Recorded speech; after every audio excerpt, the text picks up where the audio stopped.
ওরে ওরে ওরে, এটা কি ছিল! হঠাৎ করে মেহেদী হাসান হৃদয় আমাদের সামনে বরবাদের একটা ইউনিক পোস্টার নিয়ে চলে এলো, যেখানে আমরা মেগাস্টার সাকিব খানকে তো দেখতেই পাচ্ছি, সাথে যিশু সেনগুপ্ত এবং ইথিকা পাল। ভাই, এই সারপ্রাইজটা না সিরিয়াসলি দারুণ ছিল। মানে সারপ্রাইজ, হঠাৎ করে এমন একটা পোস্টার ড্রপ, ভাবতে পারছি না। আমি তো ভীষণ আনন্দিত, মানে দেখার পর আমি প্রচণ্ড এক্সাইটেড হয়ে গেছি। কি বলবো কিছু বুঝতে পারছি না। চলো পোস্টারটাকে রিভিউ করা যাক। তার আগে ইন্ট্রোটা দিয়ে দিই। Hello everyone, I am Riyan, welcome back to my channel.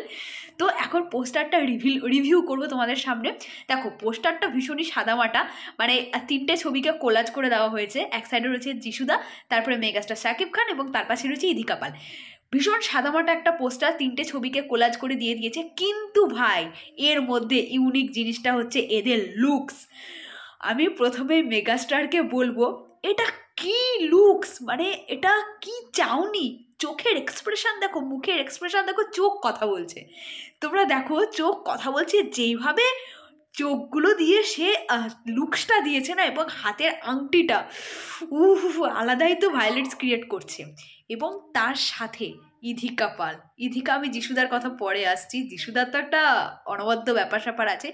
Idhika পালকেও না দেখতে হেভি লাগছে, এবং কোথাও গিয়ে একটা বিয়ের কোণে তাকে মনে হচ্ছে।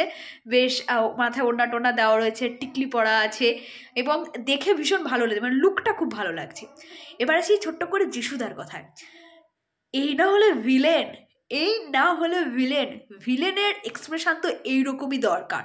ভিলেনকে তো এইভাবে উপস্থাপিত করতে হবে, তবেই না সে ভিলেন। যেটা যিশুদাকে একদম পারফেক্ট মানিয়েছে। ভাই, তোমরা আগে লুকটা একবার দেখো। সিরিয়াসলি আমি লুকটা, মানে আমি তাকিয়ে রয়েছি। হয়তো বলবে যে পোস্টারটা এমন কি পোস্টার, খুবই সিম্পল সাধারণ সাদামাটা পোস্টার। ভাই, পোস্টার সাদামাটা হতেই পারে, কিন্তু পোস্টারে যে ক্যারেক্টারগুলো আছে, সেই ক্যারেক্টারগুলো মোটেই কিন্তু সাদামাটা নয়। সাকিব খানকে দেখতে কি লাগছে! মানে তিনজনের তিন রকম চাহনি, তিনজনের তিন রকম মুখের এক্সপ্রেশন। ভাই, কিছু ধরতে পারছি না, কিছু বুঝতে পারছি না। সেরা লাগছে, সেরা লাগছে। তোমাদের পোস্টারটা কেমন লাগছে? এবার হঠাৎ করে যে বরবাদ টিম আমাদের সামনে এরকম হঠাৎ, মানে হঠাৎই, কোনো আগের থেকে কোনো অ্যানাউন্সমেন্ট নেই, কোনো আপডেটস নেই যে আজকে আসতে চলেছে বরবাদের ফার্স্ট, মানে একটা পোস্টার, কিচ্ছু জানি না, হঠাৎ করে আমাদের সামনে রিভিল করে দেওয়া হলো। ভাই, আমি ফেসবুকটা খুলেছি, মেহেদী হাসান হৃদয় জাস্ট নাও আপলোড দিয়েছে। আমি না চমকে গেছি। এবং যখনই আমি ফার্স্টেই, মাঝখানে তো সাকিব ভাইয়ের মুখটা রয়েছে, আমি না, এটা কি এটা কি কি ছিল এটা! মানে সাকিব ভাইয়াকে এইরকম লুকস আমরা তো বরবাদে দেখেইছি, যে রক্তাক্ত সাকিব ভাইয়া। কিন্তু মানে আমরা সবাই ভেবেছিলাম যে সাকিব ভাইয়ারা তো আলাদা একটা সেকেন্ড লুক পোস্টার আসবে, এবং টিজারে যে লুকসটা পেছন একদম শেষে ছিল সেই লুকসটা আসবে। না ভাই, এটা অন্যরকম একটা ধামাকা দিয়ে দিয়েছে, একটা সারপ্রাইজ, বিরাট সারপ্রাইজ। এবং দেখতে ভাই সিরিয়াসলি হেভি লাগছে, হেভি মানে হেভি লাগছে। তোমরা কমেন্টস করে ফাটাফাট জানাও যে কেমন লাগছে। টাটা।